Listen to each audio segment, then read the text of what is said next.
Dear students, today we will be talking on types of electrochemical corrosion or wet corrosion. In this, the first type which we will be discussing is galvanic corrosion. It is also known as bimetallic corrosion. It means that when two dissimilar metals, for example zinc and copper, are electrically connected and exposed to an electrolyte, the metal higher in the electrochemical series undergoes corrosion. This type of corrosion is called galvanic corrosion. The metal, which is higher up in the electronegative series, has more negative electrode potential and it will form the anode. As we can see on the screen, the electrochemical series is mentioned over there. So the ones with negative electrode potential will behave as anode, while the one which is lower in the electrochemical series act as cathode and is protected. Secondly, larger the potential difference between two metals, greater will be the galvanic corrosion. A few examples of bimetallic corrosion are combination of zinc with copper electrode, zinc and silver, iron and copper constitute galvanic couples.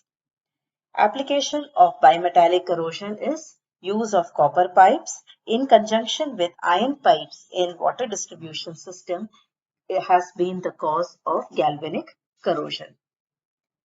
The second type of electrochemical or wet corrosion is the concentration cell corrosion, also known as differential aeration corrosion.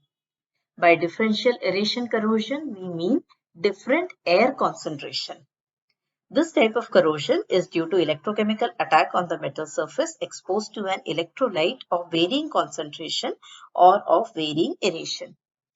On the screen, we can see a diagram where a metal piece is partially dipped in an electrolyte solution.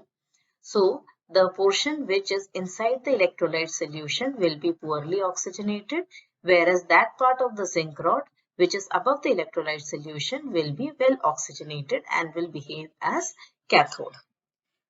The poorly oxygenated metallic part becomes anodic and undergoes oxidation reaction, giving the reaction as Zn to give Zn2 plus 2 electron. Well oxygenated part becomes cathodic. At cathode, oxygen take up electron to form OH minus ions, giving the reaction half O2 plus H2 plus 2 electron to give 2 OH minus. Zn2 plus and OH minus ions interact to give ZnOH twice. Thus corrosion occurs at the anode. The third type of wet corrosion or electrochemical corrosion is pitting corrosion. This is a localized corrosion resulting in the formation of pits or holes. It takes place due to cracking of protective film on the surface of the metal. Anode is formed where the film is broken, while the unbroken film acts as the cathode. Anodic reactions are Fe to give Fe2 plus 2 electrons. Cathodic reaction is half O2 plus H2O plus 2 electrons to give 2 OH minus. We can get the net reaction as Fe2 plus 2 OH minus to give FeOH twice.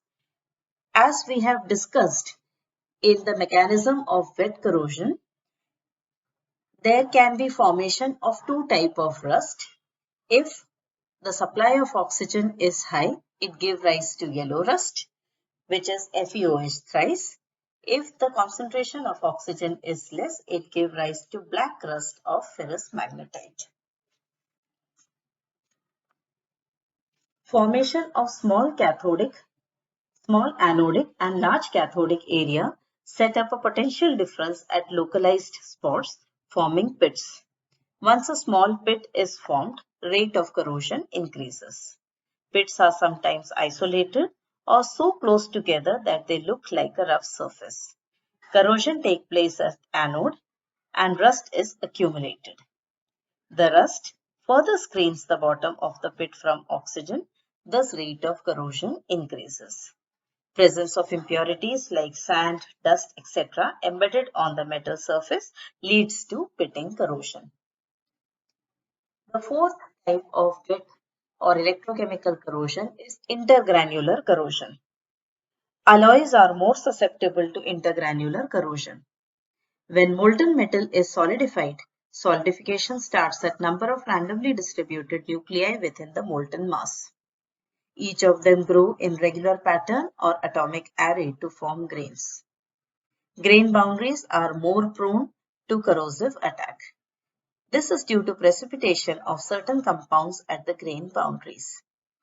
The precipitated compound as well as the grain centers behave as cathode, whereas the grain boundaries behave as anode. This is because precipitation of certain compounds at grain boundaries leaves the solid metal solution adjacent to them depleted in one of the constituents. Thus, a potential difference is created leading to corrosion at anodic grain boundaries. A very common application of intergranular corrosion can be seen in welding stainless steel. Stainless steel is an alloy of iron, chromium, and carbon. Chromium carbide gets precipitated at grain boundaries. Thus, region adjacent to grain boundaries become depleted in chromium and becomes more anodic. Chromium is added to steel to prevent corrosion since it shows passivity and protect the metal from getting corroded. The last type of wet or electrochemical corrosion is stress corrosion.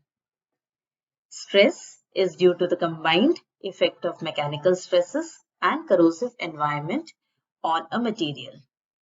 This type of corrosion is common in fabricated articles of some alloys such as zinc brasses or nickel brasses.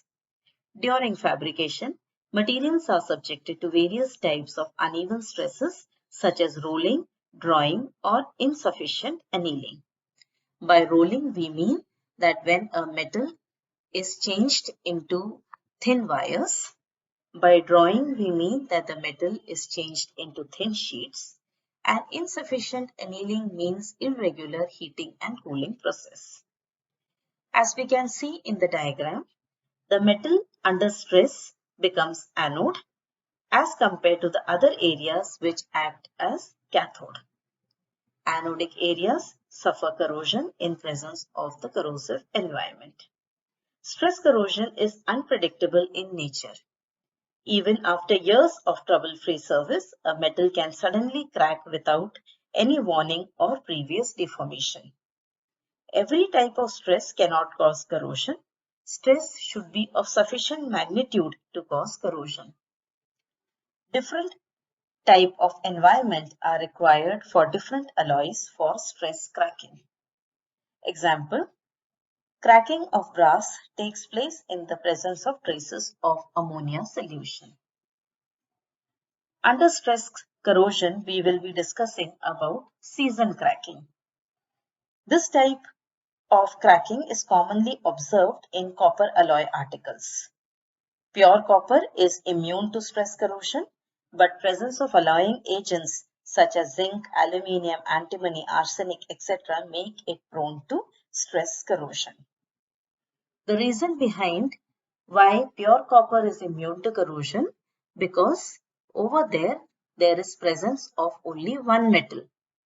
Whereas when alloying agents are present, more than one metal exists, as a result of which their position in the electrochemical series are different, resulting or giving rise to cathodic and anodic areas under corrosive environment. In this, we will be considering an example of brass, which is an alloy of copper and zinc. Copper is 90% and presence of zinc is 10%. In presence of atmosphere containing traces of ammonia, brass shows intergranular cracking.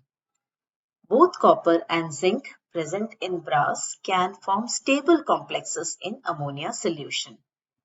The stable complexes formed are usually CuNH3,4 whole twice and ZnNH4 2+ in ammonia solution.